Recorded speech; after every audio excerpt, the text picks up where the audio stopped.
Okay, so AI, it's everywhere, right? Like every tech conference, every headline, it's all AI is going to revolutionize this and AI is going to change the game for that. Yeah. And you know what? You're right to be curious. We got a ton of articles from you all about AI and market research, especially about this tool called LabIQ. Yeah. So we're diving in to figure out, is this the real deal? Or is it just another case of AI washing? Yeah, well, let me tell you, that AI washing thing, it's a real concern in the insights world. It's tempting to just slab AI on something and call it a day, right? Promise faster, cheaper, larger scale research. And look, speed and cost, those things matter. But the risk is you end up with analysis that's, well, it might not be wrong, but it's shallow. Maybe not methodologically sound. Like imagine trying to understand some complex social issue just by reading tweets. You'd be missing a lot of nuance. Right. You get a really skewed perspective. You can't just skip the hard work of good research. Exactly. And that's what gets tricky with this whole AI washing thing. A lot of these so-called AI solutions, they're like black boxes, Yeah. Feed in data, get results. But who knows how those results actually came about? Yeah. That lack of transparency, it's a problem. Hard to be sure the insights are valid. Hard to spot biases, even explain it to a client sometimes. It's like those infomercials. It slices, it dices, it does your taxes. Yeah. But how does it actually work? So how does LabIQ approach AI differently? They're saying it's about augmenting researchers, not replacing them. What's the story there? So LabIQ, they're different because they're not trying to replace the researcher at all. They're all about giving researchers superpowers. It's AI as a tool to integrate into the research process, not a shortcut. Okay, I like that. Superpowers, not replacements. Yeah. So give me an example then. How do they actually do that? One of the biggest things is how they prep the data. Before any AI even looks at it, they call if specialized pre-processing. Okay. Think of it this way. You wouldn't just throw all the ingredients for a cake into a bowl without measuring, right? Right. You prep everything carefully to get the best results. So it's about setting the AI up for success right from the start. Exactly. And then on top of that, they don't just throw out decades of, tried and true qualitative research methods. They actually build those methods into their AI processes. This isn't just about being thorough, it's about transparency too. Remember those black boxes we were talking about? Yeah. LabIQ avoids that by letting you trace how the AI reached its conclusions. You can actually understand the logic, which builds trust in the insights. So it's like having the recipe and watching the cake bake. Not just getting some mystery dessert. But how does this actually work in the real world? Like, what are researchers doing with LabIQ? So instead of researchers getting bogged down with, let's say, manually transcribing interviews or coding responses, all that, LabIQ can take care of that. That frees up researchers to actually use their expertise for what matters, right? Finding those aha moments in the data and figuring out what it all means for the client. So it's like having a research assistant who can speed through all the boring stuff so the researcher can focus on the interesting stuff. Precisely. And that's where the value really shines through. It's not just about working faster. It's working smarter, digging deeper, analyzing more data, uncovering insights that you would have missed otherwise, getting to those insights that actually drive smart decisions. This is already making me rethink what AI can actually do for research. Yeah. But before we get too carried away, I'm curious. This is already making me rethink what AI can actually do for research. Before we get too carried away, I'm curious.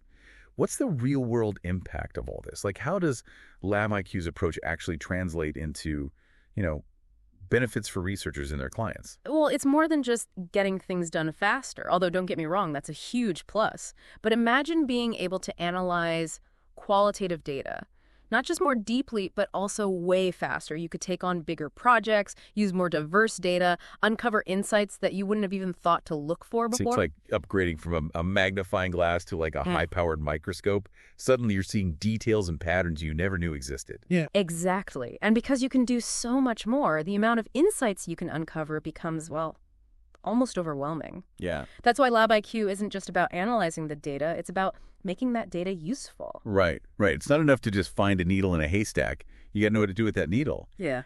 It feels like a huge shift for the research industry. What does this mean for the researchers themselves then? What skills do they need to thrive in this new world? Well, for one thing, the name of the game is being able to bridge that gap between data and action, Yeah. Of course, technical skills are still important, but they're not enough on their own. The researchers who are going to thrive in this new environment, they're the ones who can blend those technical chalks with killer communication, strategic thinking, and a deep understanding of their clients' businesses. Yeah. So they got to be fluent in the language of data and the language of their clients. Speaking of languages, I was really intrigued by LabIQ's multilingual capabilities.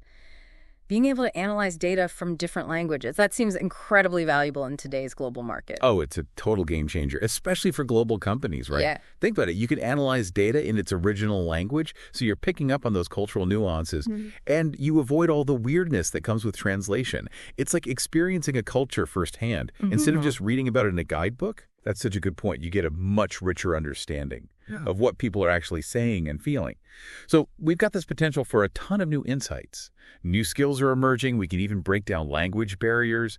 It seems like AI could really change the research game. But are there downsides? What about the ethical side of using AI in research? That's a crucial point. And one of the things that LabIQ really emphasizes is transparency. Remember those black boxes we were talking about? Right. They're designing their system to be as transparent and explainable as possible. It's about giving researchers the information they need to understand how the AI is working, what logic it's using, and to spot any potential issues. So it's like building trust in the system by showing your work, so to speak. But transparency is only part of it, right? What about data privacy and security? How does LabIQ make sure all this data is handled responsibly? Oh, data security and privacy are paramount for them. They've got incredibly strong security measures in place, things like end-to-end data encryption. And they make absolutely sure they're following all the data protection rules and regulations. Plus, they are committed to only using the data for its intended purpose, so no one has to worry about their information ending up in the wrong hands. Okay, that's good to know. But even with all the right safeguards in place, I imagine there's still some, skepticism out there about AI. Especially in a field like research, which has always been about, human intuition and experience. Oh, absolutely. People are naturally a little wary of new technologies, especially when it comes to something as important as research. But it's crucial to remember, AI isn't here to replace human researchers. It's here to help them do their jobs even better. Right. It's about finding that balance, using AI to boost human expertise, not replace it. So what does this partnership look like then? Human and artificial intelligence working together, How does LabIQ see this relationship playing out in the future? See, that's one of the things that excites me most about LabIQ. It's how they envision AI and human researchers working hand in hand.